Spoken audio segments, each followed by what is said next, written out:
Kita lagi balik kok. Akhirnya nih, gue review laptop yang udah gue janjiin. Mungkin sebagian dari kita tuh agak aneh nih ngeliat laptop ini. Karena dia tuh kan ini dari Axio Pongo yang seri 725. Nih, dengerin ya. Dia tuh i7 tapi Gen 12. Terus RTX-nya 2050. Mungkin sebagian dari kita jarang denger ya. Dan juga RAM udah 16GB.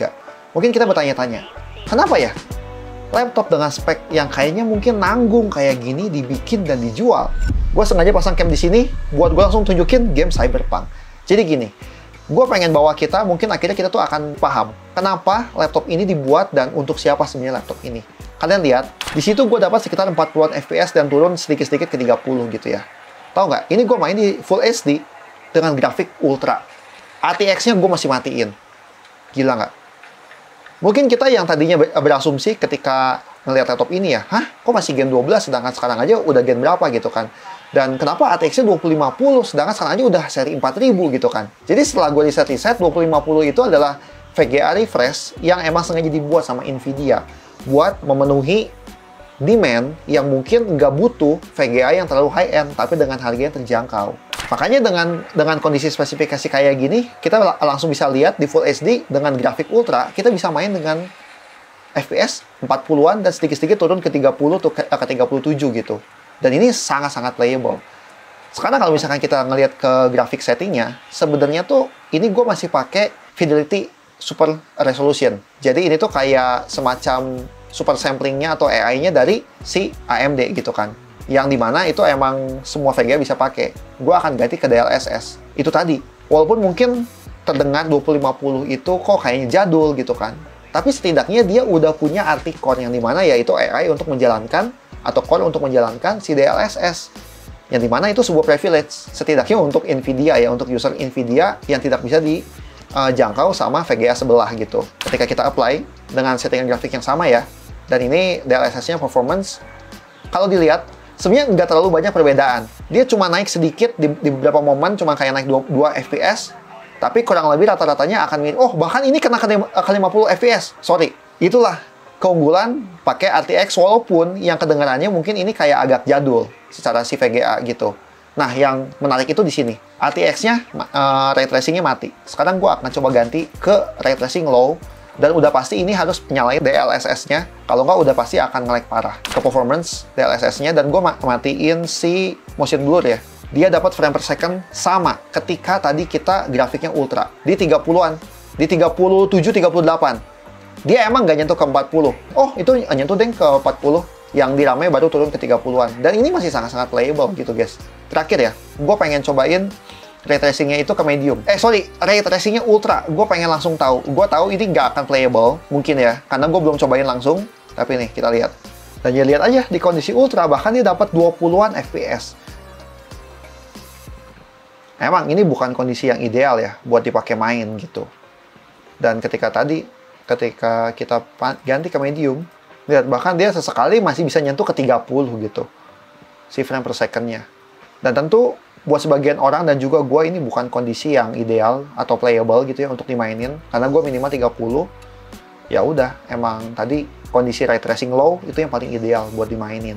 Ih, gila nggak sih guys? Lihat, cakep banget ini dengan RTX medium, dengan FPS dapat di 27-28 ya, turun ke 26 tuh. Tapi wow guys, dengan laptop harga segini zaman sekarang, gila banget sih. Dan gue juga udah tes di Horizon Zero Dawn, kalian lihat b-rollnya aja. Dia dapat rata-rata FPS di benchmark itu 39 frame per second gitu. Dan ketika main game ya, ada ke 40 sesekali turun ke 30. Nah, lihat nih di real testnya. Dia dapat 40-an frame per second sesekali turun ke 30, tapi bukan 30 yang jauh ya, di 39, 38, tuh bahkan ini 40. Gila cuy. Dan ini kondisi semuanya harusnya ultra. Mana sih? Nah, semuanya ultra ya. Dan gue pakai DLSS. Gue main Steam Deck, dia tuh agak kelabakan juga gara-gara dia nggak ada DLSS. Soalnya, setidaknya yang gue alami di beberapa game kayak Horizon dan si Cyberpunk ini, DLSS itu tuh gambarnya akan lebih tajam ketimbang si FSR.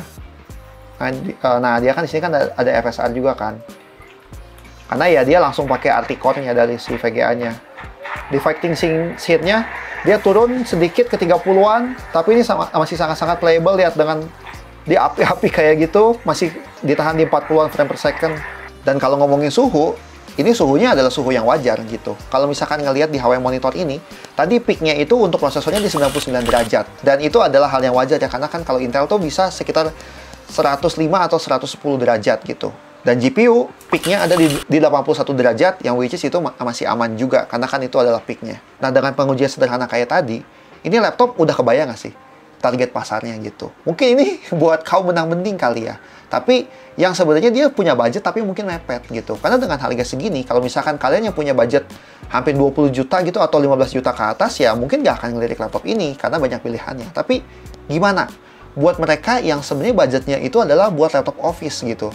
Dan mereka sebenarnya pengen gaming, mereka pengen editing video, mereka pengen bikin animasi juga gitu. Apa pilihannya? Ya ini. Ini adalah segmen laptop yang emang dibuat gitu ya. Buat mereka-mereka ini yang emang membutuhkan di budget tersebut. Dan suka banyak yang nanya juga ke gue gitu, kayak rekomendasi laptop juga buat productivity, tadi kayak yang gue sebutin. Ya, ini gue coba render nih. Animasi kok bisa ini yang biasa gue pakai buat benchmark render. Dibandingkan PC gue gitu ya, yang dia kebetulan pakai Ryzen 9 gitu, dan itu desktop. Ternyata laptop ini jauh lebih cepat loh. Jadi dia tuh si laptop ini berhasil render, dia nyelesain dalam waktu 4 menit 30 detik, sedangkan PC gue 4 menit 59 detik.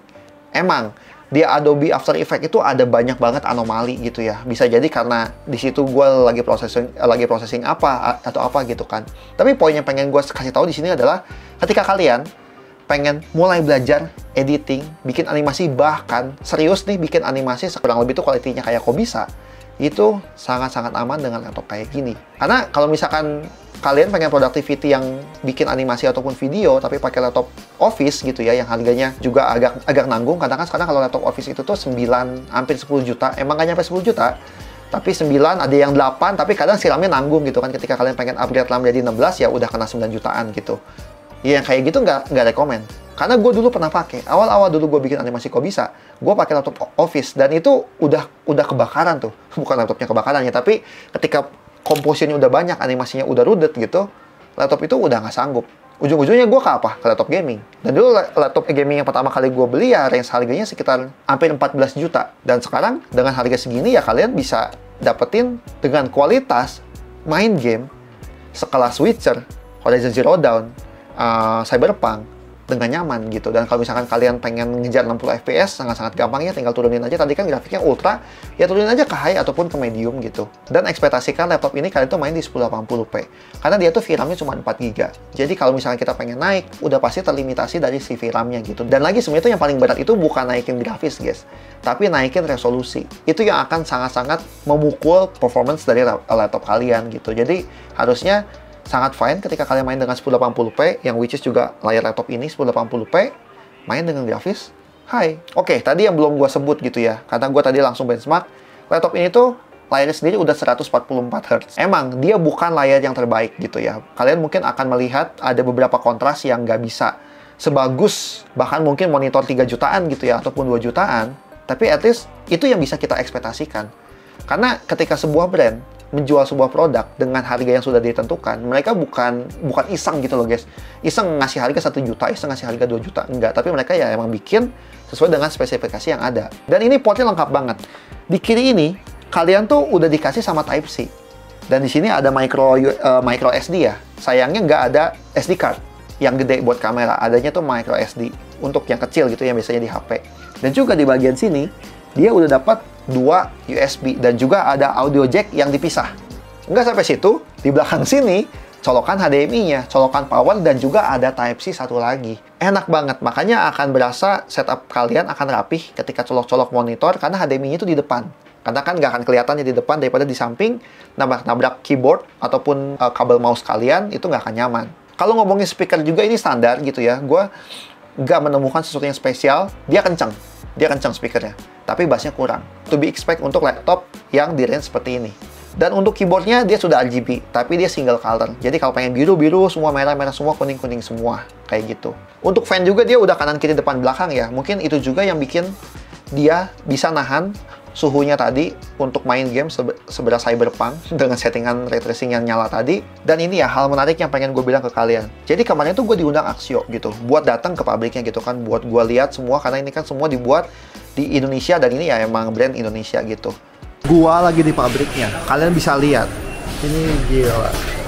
Yang benar-benar dirakit pakai tangan gitu. Cuman pakai tools yang emang udah mereka sediain juga. Yang pengen gue tekanin itu sebenarnya bukan pengalaman gue di pabriknya. Tapi mungkin kalian juga lihat.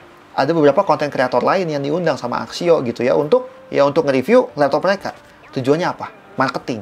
Gini ya, sebuah brand yang berusaha memarketingkan produknya udah pasti suatu saat akan makin terlihat sama kalian pembeli. Semakin brand itu kelihatan, semakin gampang kita buat protes. Brand itu yang enak itu adalah after sales-nya.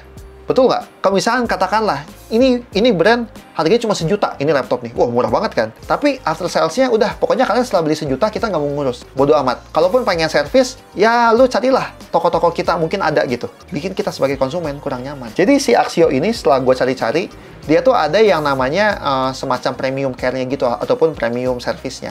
Yang dimana si service ini, kita bisa langsung ngelihat laptop kita di depan, kita dibongkar sama teknisinya. Jadi, nggak ada nih amit-amit atau mungkin oknum gitu ya, yang ngisengin laptop kita. Misalkan ternyata laptop kita cuma lepas kabel flex-nya doang. Tapi dibilangin, oh ini dalamnya kena, harus ganti 1 juta. Kita nggak tahu, gitu kan. Tapi ketika diservis di depan muka kita tahu semua dalaman laptop kita. Dan itu hanya dalam hitungan jam. Kita nggak usah nungguin laptop kita, wah ditinggalin dulu sehari 2 hari, sedangkan kita mau kerja gitu ya, kita mau productivity, kita nggak bisa. Enggak. Hanya dengan hitungan jam di hari itu, laptop kita akan beres. Dan juga mereka tuh ada ngejanjiin untuk beberapa paket laptop ya, tidak semua laptop.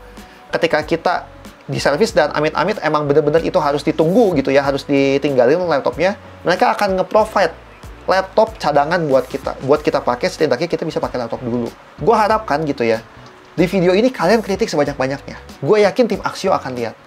Dan ketika kritik kita didengar, balik lagi, kita konsumen yang dimenangkan. Kesimpulan gimana?